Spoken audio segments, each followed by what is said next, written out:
Now we're going to go into the inside. You have an entry step. Just lift up and pull out. That step is permanently attached to the coach, so all you got to do is lift it up and to pull out and lift it up to slide it in. Fire extinguisher's right here. If you have to use it, just unsnap it here, pop the yellow pin out and push down on the white button and aim. This is a light switch up underneath the cabinets. This is a porch light switch, or where the handle's at, and then this is a master switch for inside.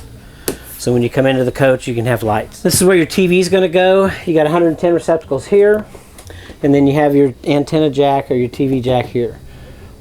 Okay? Refrigerator. Okay, in the refrigerator you have an on-off button, so when we turn it off, all the lights go off. When we turn it on, the lights come on. Right now it's telling me that we're in auto. So in the auto mode, if we are plugged into 110, it's going to go to 110, and it tells you that you're on 110 here. If we lose power, it will go to gas, and then your gas light will come on. And then if it does not light on gas, the check light comes on. So if the check light comes on, it tells you it did not light on gas. So you're going to shut it off. You're going to wait 10 or 15 seconds for the board to clear itself, and then turn it back on. So if your power comes back on, it goes back to electric. Now again, you have a 12 volt side of this. So if I go here and I lose power, see, it went to gas. If it doesn't light, then it will go to DC. Now we'll go back to auto, and then if I'm on DC, the DC light comes on. Now DC is running off your battery, and it's going to drain the battery very, very quickly.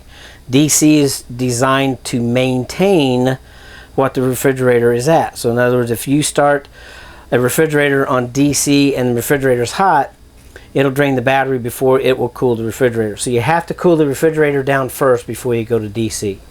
DC, in my opinion, is made for like while you're in transit. So if you're out on the campground, you're either going to use it on gas or electric. If you're getting ready to go on a trip, the night before, you turn it on, you let it cool, because it's going to take an average of 4 to 6 hours for it to reach its maximum cooling capacity. Load it up and then let it run all night. Then when you get ready to leave, you flip it over to the DC, and then that way it's going to maintain as you're driving. This is your thermostat that tells you how cold it gets. And then you have a freezer compartment and the refrigerator.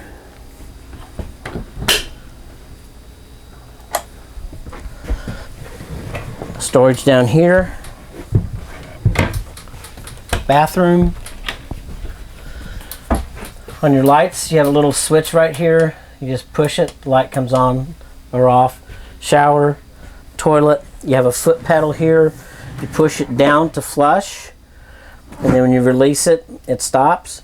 And then as you barely push down, it will put water in the toilet without flushing. So if you want to clean it, you could add water to it. But in order to flush it, you got to push it all the way down. You have crank out windows, tier windows for ventilation. On your shower head, you can have your hot and cold mixture set. And then if you want to conserve your water, we can shut the water off here at the head, so we don't have to mix or mess up with our mixture with the hot and cold water. Lather up and then turn it back on to rinse off.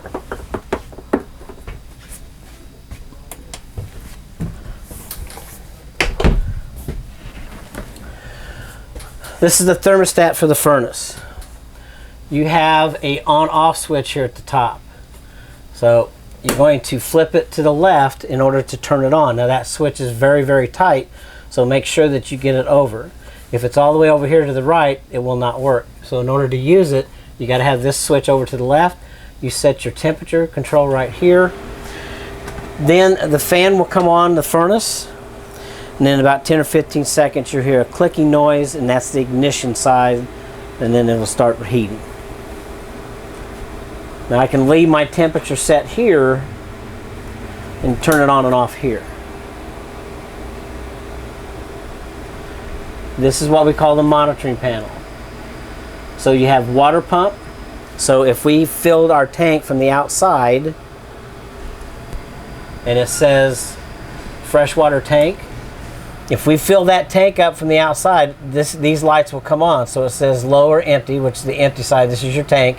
You have empty, a third, 2/3, and full. So as we fill the tank up, these lights will come on. So if it's at 2/3 full, the empty, the third, and the 2/3 light will come on. If it's full, then all the lights are on. So as you deplete the water out of the tank, these lights will go off. So you have a freshwater tank. Gray again is your sinks and your shower. Black is your toilet. So as we push these on and we fill these tanks up, then you'll know when to dump them. Then you have your battery, which is underneath me, underneath this dinette seat, or this back seat here. So this is telling me I have low, 11.2, 11.7, 12.3. This is telling me my battery is fully charged. Okay? So now we have the water pump. So we turn the pump on, the light comes on, tells me that I've turned the pump on. It's going to take water out of the tank. It's going to distribute it to the coach.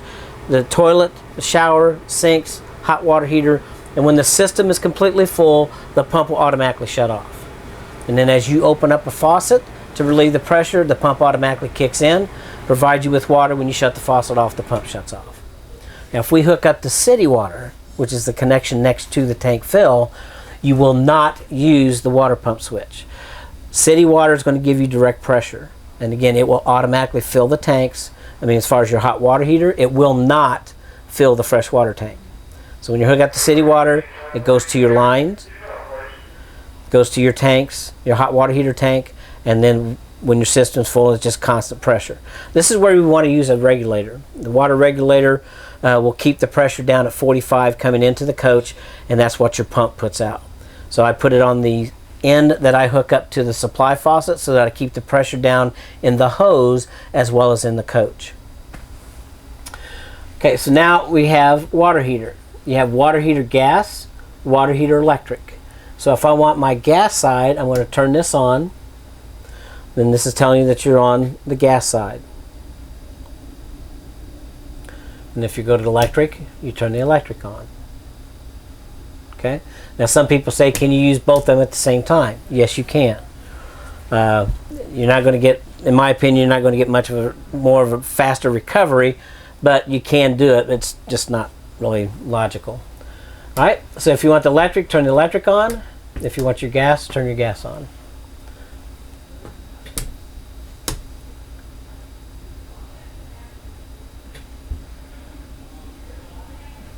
Then you'll hear it click, and then you'll hear the burner come on. So, but that just tells you that you've selected gas. This tells you you've selected electric. Now down here it says DSI fault. On the DSI, which is direct spark ignition, if we turn it on gas and the hot water heater goes through an ignition stage, if it does not light on gas, this DSI fault light will come on. So that tells you it did not light. So again, just like the refrigerator, we're going to shut it off. You're going to wait 10 or 15 seconds for the board to clear itself and then do it again. So as long as this DSI light is off, the hot water heater is working. If it's on, it's not. And this is just a master switch for this light over here. Storage back in here. You got a 110 receptacle here. Again, your tier window right here. Overhead storage here. Now if you want to make this into a bed, you're going to come here, take this strap, slide this out, and then use your cushions to make the bed.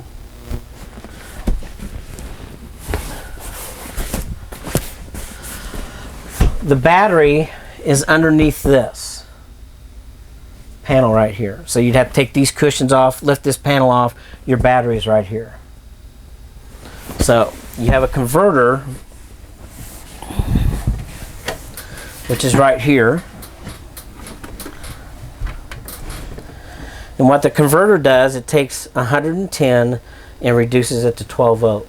So I could take the battery off this trailer. If I'm plugged into 110, I can still operate my 12 volt system.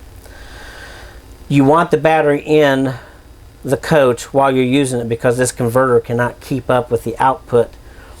So you want the battery in the coach while you're using the 12 volt system. This will also put a trickle charge to keep the house battery fully charged. while you're plugged into 110. So you have fuses here for the 12 volt side, you have breakers here for the 110 side. And they're marked here for the AC, and then you got marked right here for the 12 volts. It has a fan on it, so if it gets hotter than what it's supposed to, the fan will come on to keep the converter cooled down. And these are furnace ductworks.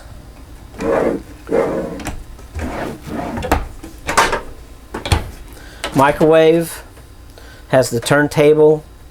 You got preset buttons here, popcorn, potato, pizza. Just put your item in and hit that, and it automatically goes to the timer. Other than that, you can just hit your time that you want and put it in. You've got a clock setting, so you hit clock. Now it has 4 numbers here, so if you're hitting a single digit time like 9 o'clock, you have to hit 0 first, then 9, and then 0, 0, and then hit clock. And then now you've got your time set. And if you want to clear it, you can clear it here.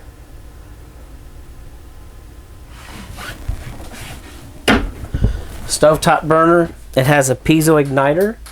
It has a red arrow here, so that's indicating that the only way you turn this igniter is to the right. Do not turn it to the left because you'll replace that igniter. So we can open up all 3 or just one of the burners. We're going to turn this until that burner lights. And if it doesn't light, you keep turning it until it does.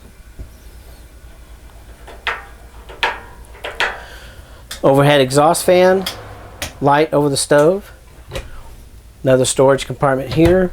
And then you have your faucet, left's the hot, right's the cold, and then your tier windows again here. Roof vent, crank this up so you can get ventilation. It does have a fan in it. So you turn your fan switch on here, and then you can crank this down. Storage here. This is the air conditioner. You've got your your thermostat setting here on top, and then your selector here as far as whether you want just fan or whether you want the air conditioner on. This is your thermostat setting here, and you have your indicator right here, whatever temperature you want to set it on. And then you have high cool, low fan, and off. This is an LP detector. That if you have an LP leak, that'll sense it. It'll sound off an alarm. This light will turn to a solid red light, and you have a solid high-pitched tone, just like you would on your smoke alarm, which that's up on the ceiling. The smoke alarm uses a 9-volt battery. The LP detector is wired directly into the battery, the house battery. So if the smoke alarm battery gets low, it will chirp. If your LP detector chirps, because that's telling you have a low battery, that's telling you that the battery in this back dinette, which we call the house battery, is getting low. So you just need to either plug it in or put a charger on the battery. So if it does what I call chirping, it goes beep, beep constantly, that's telling you that your house battery is low, it needs to be charged up. If you have an alarm, that's going to turn to a solid red light, and you're going to have a solid high-pitched tone. This light, you have a switch here on the back side. It's a 3-way switch. If I turn it once, you have the LED light. If I turn it twice, you have, like the flame, or they'll get like a gas light. If I do it again, I get both. And then if I do it again, it's off. And then you have storage compartment here, storage compartment here. This is your radio right here, and then you have your volume. Then you change your channel here. Then you got headphones there. Okay, dinette. If you want to make this into a bed, just gently pull these up, get them out of the way. Then I'm going to lift up on the table, swing my leg in, continue to lift up. It's pivoted, it's hinged, and you're just going to drop it right in here in between the 2 dinette seats. I like putting the bigger cushions in the middle so I have less cracks.